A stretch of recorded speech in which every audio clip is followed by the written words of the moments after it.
Hello everyone and welcome back to my channel सिर्फ IELTS। दोस्तों, governance की series में आप सभी का बहुत बहुत स्वागत है। मैं प्रसन्ना वर्मा आपके सामने प्रेजेंट करने जा रही हूँ इसका पार्ट 18, जिसके अंदर हम सेल्फ हेल्प ग्रुप्स के बारे में पढ़ेंगे। दोस्तों, ये नोट्स विजन IAS के हैं, तो बहुत ही इंपॉर्टेंट हैं और बहुत ही अच्छे नोट्स हैं जिनका एक्सप्लेनेशन मैं आपको यहाँ पे करके बताऊंगी। तो दोस्तों, सबसे पहले हमारे लिए जानना बहुत जरूरी है कि सेल्फ हेल्प ग्रुप्स क्या होते हैं। अगर आप मेरे शब्दों से नहीं समझ पा रहे हैं तो आप ये देखिए, सेल्फ हेल्प ग्रुप SHG, ठीक है, सेल्फ हेल्प ग्रुप्स। जैसा नाम कह रहा है ना, नाम क्या कहता है कि खुद की मदद करना। तो एक ऐसा तरीका है जिसमें जो गरीब लोग हैं, पुअर पीपल है, उनके ऑर्गेनाइज करा जाता है। मार्जिनलाइज्ड लोग जो है उनको ऑर्गेनाइज करा जाता है। ये कहा जाता है कि आप सब एक साथ आइए और इंडिविजुअली जो उनकी प्रॉब्लम्स हैं वो सॉल्व करिए।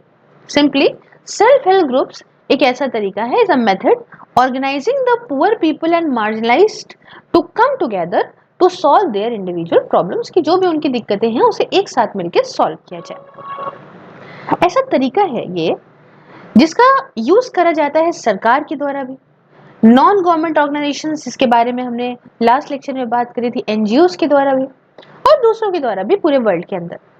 अब इसमें होता क्या है, देखिए, जो गरीब लोग होते हैं वो अपनी सेविंग्स को इकट्ठा करते हैं, जो उन्होंने बचत कर रखी है अपने पास उसे इकट्ठा करते हैं, उसे बैंकों में सेव करते हैं। बदले में इनको आसानी से लोन मिलता है, बहुत ही कम रेट ऑफ इंटरेस्ट में, जिस लोन से ये अपने छोटे से एक इंटरप्राइज, छोटी सी एक माइक्रो यूनिट को की शुरुआत कर सकते हैं। क्लियर है? इसे आप कह सकते हो, सेल्फ हेल्प ग्रुप्स को आप डिफाइन कर सकते हो एक सेल्फ गवर्न, एक पीयर कंट्रोल इंफॉर्मेशन ग्रुप, लोगों का जिनकी आपस में सेम तरह का सोशियो इकोनॉमिक बैकग्राउंड हो, ठीक है, पैसा भी उनके पास एक जैसे ही लगभग हो और सोसाइटी में जो उनकी जगह है वो भी एक जैसी हो, और उनका इच्छा हो, डिजायर हो कि वो सब एक साथ आए और एक साथ मिलके काम करें कॉमन पर्पस के लिए। इतनी बात समझ पाए? अब आपके दिमाग में एक चीज आई होगी, मैम ये काम कैसे करता है? देखिए, ये काम अगर मैं आपको बताऊं तो एक सेल्फ हेल्प ग्रुप जो है उसके अंदर कम से कम 5 लोग तो होने चाहिए। कहिए मैम कम से कम 5, तो मैक्सिमम कितने? देखिए, मैक्सिमम इसमें 20 मेंबर्स तक हो सकते हैं, ठीक है। और सेम जैसे मैंने बताया, सिमिलर इकोनॉमिक इनका आउटलुक होना चाहिए और सिमिलर इनका सोशल स्टेटस भी होना चाहिए। दूसरी बात कि जो मेंबर्स होंगे ग्रुप के अंदर, ये एक दूसरे की मदद करेंगे उनकी प्रॉब्लम्स को सॉल्व करने के, ठीक है, और reasonably educated but helpful local person जो है वो यहाँ पे लीड करेगा। कि देखिए, पढ़ा लिखा इंसान होता है ना, तो लोगों को समझाने में, मोबिलाइज करने में ज्यादा आसानी से मदद कर सकता है। तो एक बंदा यहाँ पे ये हो गया। फिर एक इंसान इसके अंदर होगा जिसको बोलेंगे एनिमेटर। क्या बोलेंगे? यहाँ मैं लिख के दिखा देती हूँ, एनिमेटर, या आप कह लीजिए इसको फैसिलिटेटर भी बोलते हैं। क्या बोलते हैं? फैसिलिटेटर, ठीक है। ये लीजिए, यहाँ पे मैंने बता दिया। ये भी होगा, एक इंसान ऐसा भी होगा जो इस ग्रुप के मेंबर्स की मदद करेगा एक ऐसी हैबिट को यहाँ पे डेवलप करने के लिए जिससे यहाँ पे इन ग्रुप्स के बीच में छोटी छोटी ये सेविंग्स करना सीखें, बचत करना सीखें, समझे। और जो ग्रुप की सेविंग्स होगी इन्हें एक कॉमन बैंक में रख दिया जाएगा और उस कॉमन बैंक से इनको छोटा सा लोन मिल दिया जाएगा इन सारे मेंबर्स को, ठीक है। अब समझिए और क्या होगा। इसके बाद 6 महीनों के बाद, आफ्टर 6 मंथ्स, ये जो सेल्फ हेल्प ग्रुप्स होगा ये अप्रोच करेगा, किसी भी बैंक में जा सकता है लोन को लेने के लिए, लोन की फैसिलिटी ले सकता है और एक सूटेबल, जो जैसा भी चाहे, जिस तरह का भी बिजनेस करना चाहे उस बिजनेस को कर सकता है। अच्छा, जो ग्रुप का लोन होगा इसे मेंबर्स के बीच में बांट दिया जाएगा कि आप लोग छोटे छोटे बिजनेस कर सकते हो और जो भी उसमें से आप प्रॉफिट कमाओगे उसमें से आप जो है वो रीपे कर दोगे अपने लोन को। अच्छा, एक चीज आपको बताऊं, आप कहेंगे मैम इसके ऑब्जेक्टिव क्या होते होंगे, ठीक है, मतलब इनके क्या उद्देश्य होते हैं। तो एक बात बताऊं, ये जो छोटी छोटी इकोनॉमिकली होमोजेनियस सेम जैसी जो कम्युनिटी होती है, ग्रुप होते हैं ना, वो एक साथ आते क्यों हैं? देखिए, पहले क्या होता है कि छोटा छोटा अमाउंट रेगुलरली सेव करते हैं, फिर आपस में म्यूचुअली एग्री करते हैं कि हम एक कॉमन जगह पे, कॉमन फंड में जो है उस सारे को कंट्रीब्यूट करेंगे। उसके बाद जो भी इमरजेंसी में अगर कोई ज़रूरत है तो भाई उसमें इमरजेंसी की ज़रूरतें पूरी होंगी। सिंपल आसान तरीका है, रिस्पॉन्सिबल रूल्स हैं इसके, है ना, रूल्स भी काफ़ी रिस्पॉन्सिबल हैं। और कलेक्टिव डिसीजन मेकिंग है, मतलब अगर कोई डिसीजन लेना है तो जिसमें इसमें पैसा मिला है सब एक साथ मिलकर डिसीजन लेंगे। Market driven rate of interest होगा। और पहली चीज़ तो कुछ गिरवी नहीं रखना है, कोलेटरल फ्री लोन्स हैं, है ना। टर्म कितने समय के लिए चाहिए ये ग्रुप बताएगा हमको कितने समय के लिए लोन चाहिए। और म्यूचुअल डिस्कशन है।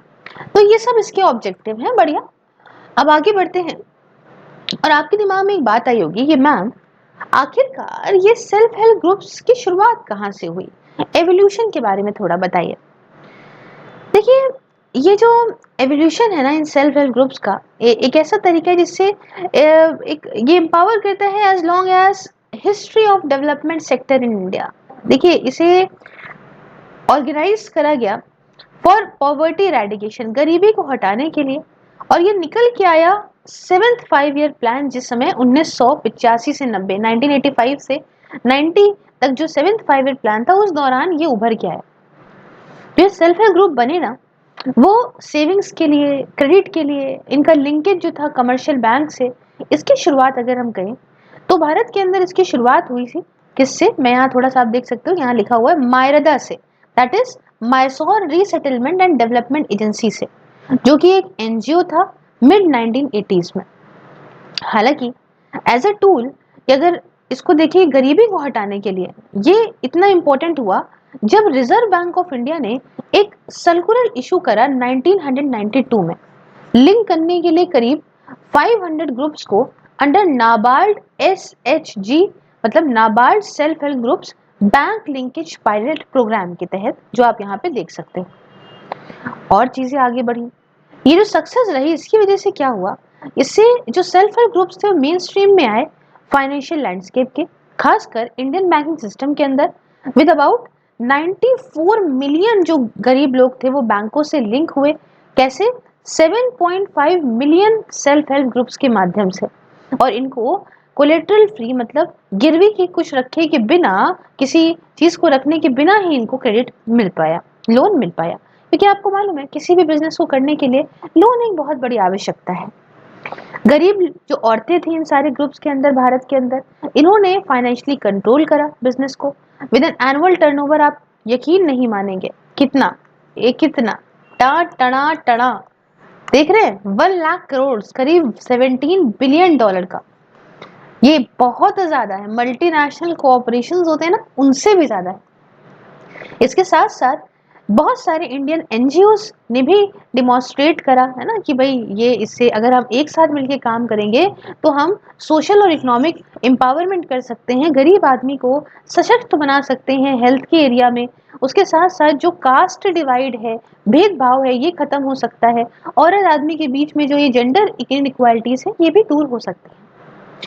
गरीबी से लोगों को उठाने के लिए जो कदम उठाए जाते हैं, as a part of those measures, सरकार ने भी यहाँ पे लॉन्च करा स्वर्ण जयंती ग्राम स्वरोजगार योजना, जिसका शॉर्ट फॉर्म बताऊं तो SGSY।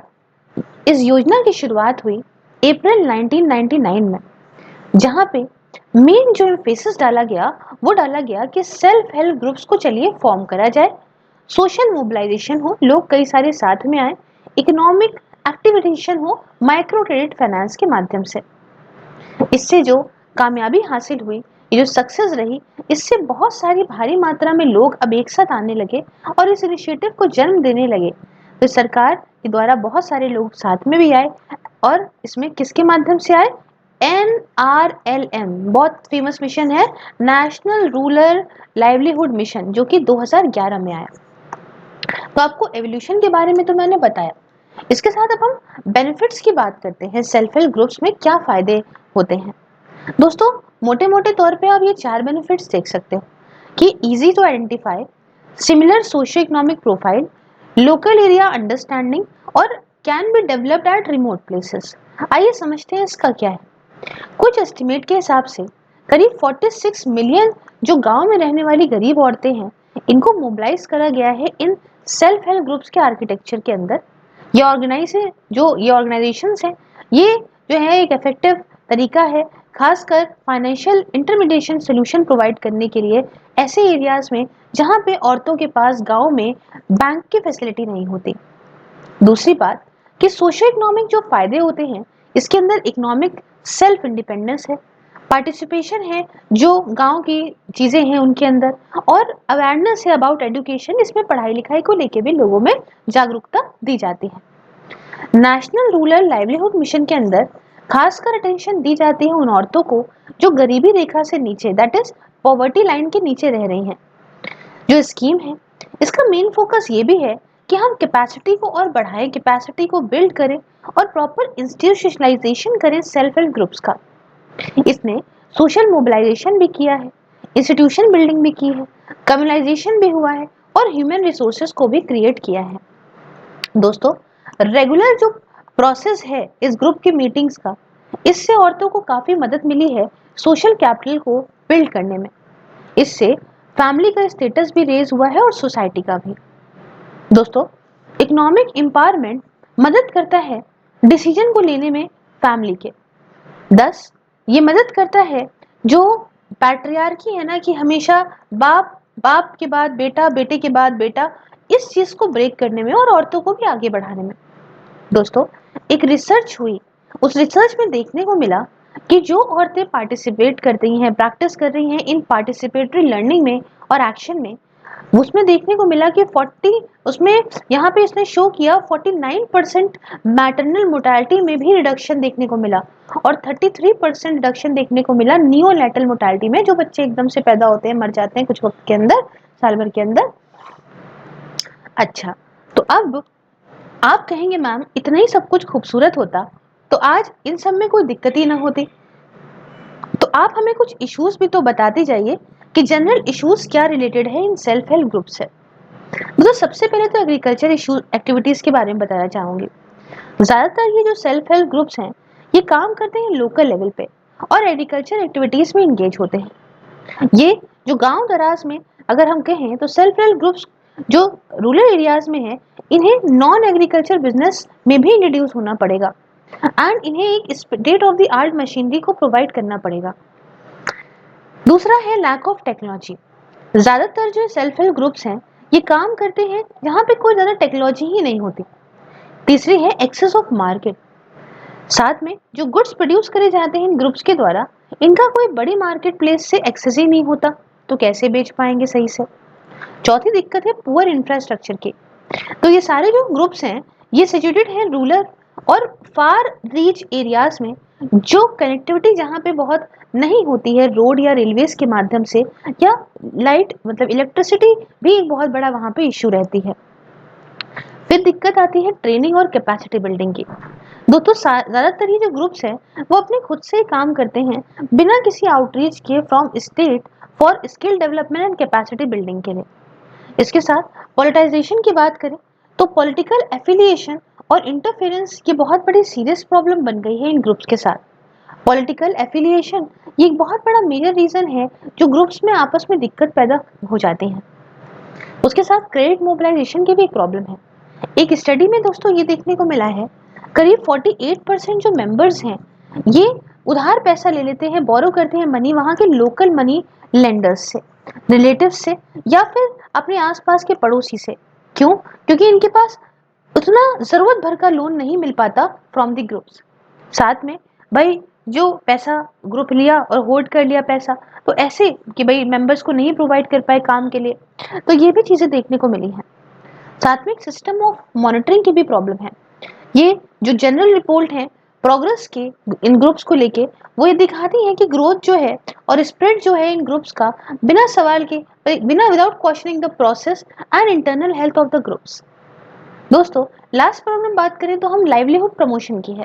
यहाँ पे जरूरत है एक ऐसे मेथड की जिससे हम इन माइक्रो एंटरप्राइजेस को ग्रुप्स के मेंबर्स के बीच में बढ़ा सकें, that can be replicated on a larger scale, इसे और बड़े स्केल पे बढ़ाया जा सके। आगे बढ़ते हैं और सोशियो कल्चर जो रुकावटें हैं, हर्डल्स हैं इन सेल्फ हेल्प ग्रुप्स को रूरल एरियाज में और ज्यादा फैलने से, वो क्या है। दोस्तों, यहाँ पे अनइवन डिस्ट्रीब्यूशन है, एक समान ये सेल्फ हेल्प ग्रुप्स देश के अंदर नहीं फैले हुए हैं। Socio culture factors along with government support and presence of NGO, ये एक मेजर रीजन है इसके लिए। मार्च 2001 में दोस्तों 71% जो लिंक एस जो आपके सेल्फ हेल्प ग्रुप्स थे, ये साउथ सदर्न रीजन से थे, जिसमें आंध्र प्रदेश, कर्नाटका, केरला और तमिलनाडु शामिल थे।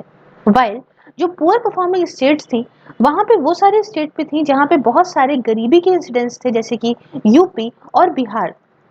दोस्तों यहाँ पे स्टेट्स ऐसे भी हैं जहाँ पे सोसाइटी काफी डीपली पैट्रियार्की से है, मतलब बाप बेटा उसका बेटा ऐसा है, लिमिटेड फाइनेंशियल और सोशल रोल है वहाँ पे औरतों का। साथ में जो एंटरप्रेन्योरशिप की जो स्पिरिट है ना, इसे पीछे किया जाता है ऐसी फ्यूडल सोसाइटी के द्वारा, जहाँ पे जो ट्रेडिशनल सोसाइटी है वो स्ट्रिक्ट रूल होते हैं वहाँ पे मेल और फीमेल मेंबर्स के लिए। बहुत ही कम स्कोप होता है कि वो अपनी तरफ से इंडिपेंडेंट डिसीजन ले पाए या इकोनॉमिक उनको फ्रीडम हो, आज़ादी हो पैसे को अपने तरीके से लगाने की। फैमिली की रिस्पॉन्सिबिलिटी एक बड़ी बड़ी बात है। ज़्यादातर जो औरतें होती हैं वो अपना अटेंशन इन एंटरप्राइजेस में नहीं दे पाती, क्योंकि वो बाल बच्चे पति पालती रह जाती हैं। One of the major hurdles ये है क्योंकि फैमिली मेंबर्स का सपोर्ट नहीं मिलता, और जो कि सोसाइटी में बहुत ज़्यादा ये कहते हैं ना कि पुरुष प्रधान सोसाइटी, तो जिसमें यहाँ पे मेल डोमिनेटेड सोसाइटी होने की वजह से जो औरतें होती हैं वो अपना बिजनेस ऊपर नहीं बढ़ा पाती। ठीक है, उसके साथ क्या है, लैक ऑफ सोशल मोबिलिटी भी होती है। यहाँ पे कोई स्टेबिलिटी भी नहीं होती यूनिट्स की, एज जो जो औरतें जो शादीशुदा होती हैं ये ऐसी पोजीशन में नहीं होती कि वो ग्रुप्स को ऐसे ग्रुप्स के साथ जुड़ सके। क्यों? क्योंकि जैसे यहाँ पे वो रहती थी, उनकी शादी हो गई, वो यहाँ आ गई, तो प्लेस ऑफ रेजिडेंस की वजह से एक प्रॉब्लम क्रिएट होती है। दोस्तों बहुत सारे सेल्फ हेल्प ग्रुप्स में स्ट्रॉन्ग मेंबर कोशिश करते हैं कि वो एक मेजर शेयर पालें प्रॉफिट का ग्रुप के। कैसे? दूसरे इलिटरेट और जो इग्नोरेंस मेंबर हैं उनको एक्सप्लॉइट करके। तो ये सारी दिक्कतें हैं जो देखने को मिलती हैं। दोस्तों अब आपके दिमाग में एक चीज आई होगी, क्या सरकार ने कोई इसको लेके कदम उठाए हैं जिससे सेल्फ हेल्प ग्रुप्स को प्रमोट किया जा सके? जी हाँ दोस्तों, सबसे पहले self help group linkage programme. तो रिकमेंडेशंस रही थी कुछ एसके कालिया कमेटी की, उसके हिसाब से एसएचजी बैंक लिंकेज प्रोग्राम की शुरुआत हुई एक इनिशिएटिव के तौर पे नाबार्ड के 1992 में, जिससे अनऑर्गेनाइज्ड सेक्टर को लिंक करा जा रहा था एक फॉर्मल बैंकिंग सेक्टर के साथ में। इस प्रोग्राम के अंदर बैंक्स को अलाउ किया गया था कि आप लोग एक सेविंग अकाउंट खोलोगे फॉर सेल्फ हेल्प ग्रुप्स, और बैंक प्रमोट करेंगे लोन सेल्फ हेल्प ग्रुप्स को against groups guarantee, and quantum of loan could be several times the deposits जो कि प्लेस करे जाएंगे इन सेल्फ हेल्प ग्रुप्स के द्वारा बैंकों में। बैंक यहाँ पे जो पूरा ही क्रेडिट जिसकी जरूरत होगी, रिक्वायरमेंट होगी सेल्फ हेल्प ग्रुप मेंबर्स को, नेमली इनकम जनरेशन एक्टिविटीज, दूसरा सोशल नीड जैसे कि हाउसिंग, एजुकेशन, मैरिज वगैरह, तीसरा डेप्थ स्वैपिंग, और यहाँ पे इसे इम्प्लीमेंट करा जाएगा कमर्शियल बैंकों के द्वारा, रीजनल रूरल बैंकों के द्वारा और कोऑपरेटिव बैंक्स के द्वारा। आरबीआई ने बहुत सारे कदम उठाए अप्रैल 1996 में, जिससे माइक्रो फाइनेंस को बढ़ावा दिया जा सके। किसे? Under the self help groups banking linkage programme के तहत करीब 103 मिलियन रूरल हाउस होल्ड जो हैं, अब उनके पास एक्सेस था रूरल सेविंग का through 7.96 million self help groups जो लिंक्ड मतलब इनके माध्यम से, ताकि इनको फायदा मिल सके। दूसरी प्रायोरिटी सेक्टर लर्निंग। आपने जरूर सुना होगा जब आप इकोनॉमिक्स पढ़ रहे होंगे कि गवर्नमेंट ऑफ इंडिया ने इंक्लूड करा है सेल्फ हेल्प ग्रुप्स को एक प्रायोरिटी सेक्टर लेंडिंग के अंदर, ताकि ये मैंडेटरी है कि भाई बैंकों का फोकस बढ़ाया जा सके इनको लोन्स वगैरह देने में।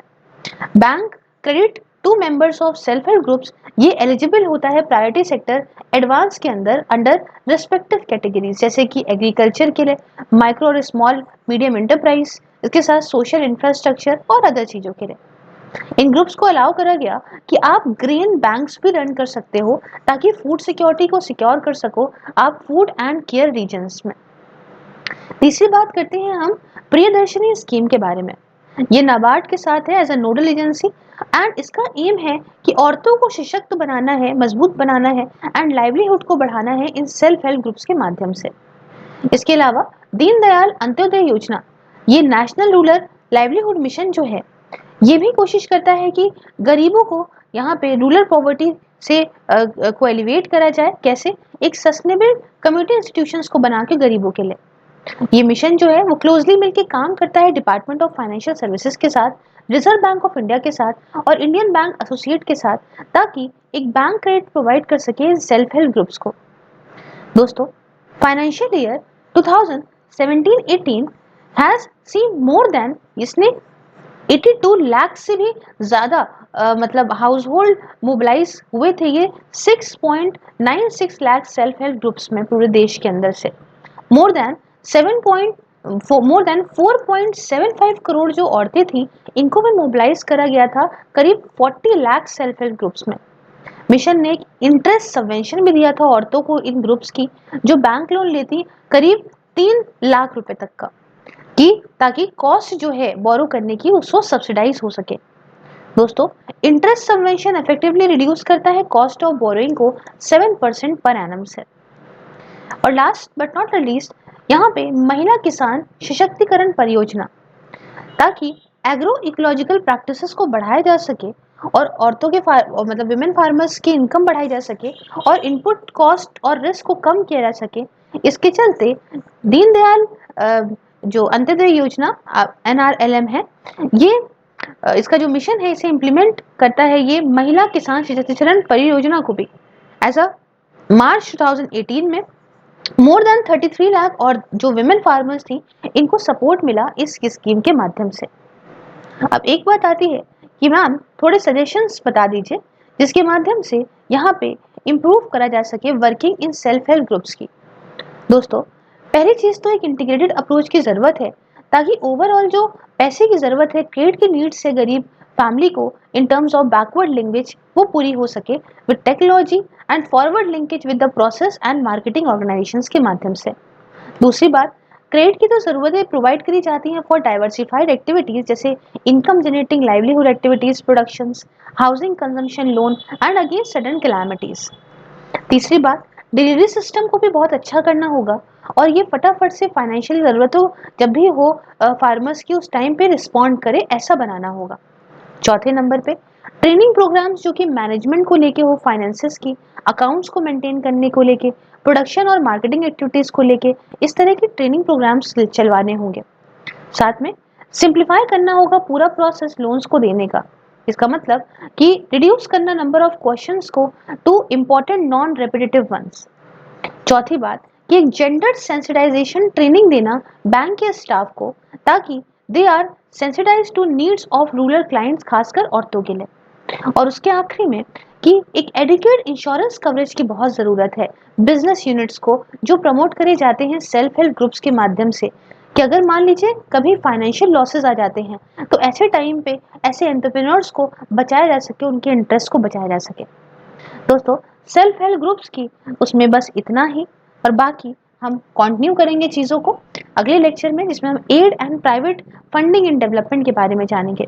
Thank you so much for watching. अगर अच्छा लगा तो like, share and subscribe to join my membership if you want to support me in my work, and also you can also watch these videos on my Facebook, Twitter पे regular updates आपको new मिलती रहेंगी। Questions चाहिए अगर आपको daily 1, तो Instagram पे आप ले सकते हैं। इसके अलावा इस लेक्चर की PDF आपको सिर्फ और सिर्फ मेरे टेलीग्राम पे मिलेंगी। Thank you so much for watching. जल्दी मिलते हैं कल नेक्स्ट लेक्चर के साथ। जय हिंद, जय भारत।